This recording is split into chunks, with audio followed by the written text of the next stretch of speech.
So hello guys, আপনারাও তো দেখেছিলেন রাতটা কত ভয়ঙ্কর ছিল এবং আমরা অনেক ভয়ে ভয়ে কাটিয়েছিলাম রাতটা।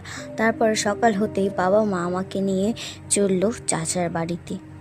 সেখানে গিয়ে দেখলাম অনেক ভূতে ধরা রোগী সবাই লাইন দিয়ে রয়েছে। আমি আসা মাত্রই চাচা সকল রোগী রেখে আমাকে আগে দেখলো। চাচা আমাকে দেখে অনেক চিন্তিত হয়ে গেল। তখন আমি চাচাকে বললাম, চাচা তোমাকে এত চিন্তিত লাগছে কেন? চাচা বলল, যাও, তেমন কিছু নয়, সব ঠিক হয়ে যাবে। তারপর ওখান থেকে ঘরে ফিরে এলাম। সারাদিনটা ভালোভাবে কেটে গেল।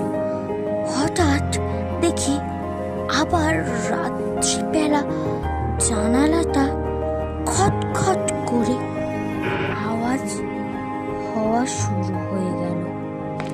আমি যখন ঘড়ির দিকে তাকালাম, দেখলাম ঠিক রাত 12টা বাজে। তারপর দেখি বাইরে প্রচণ্ড গতিতে ঝড় ও বজ্রপাত শুরু হয়ে গেল। তার কিছুক্ষণ পর দেখছি সে বাঁশ বাগানের ভূতগুলি খুব জোরে জোরে খিলখিলিয়ে হাসছে আর আমার দিকে তেড়ে আসছে। আমি ভীষণ জোরে চিৎকার দিয়ে উঠলাম। সাথে সাথে আমার মা আমার কাছে চলে এলো। আমি হাত পাগুলি ঘুরিয়ে জড়ো সড়ো হয়ে আমার মায়ের কাছে ঘুমিয়ে পড়লাম, কিন্তু কিছুতেই আমার ঘুম আসছে না। এইভাবে ভয়ে ভয়ে সারা রাতটা কেটে গেল।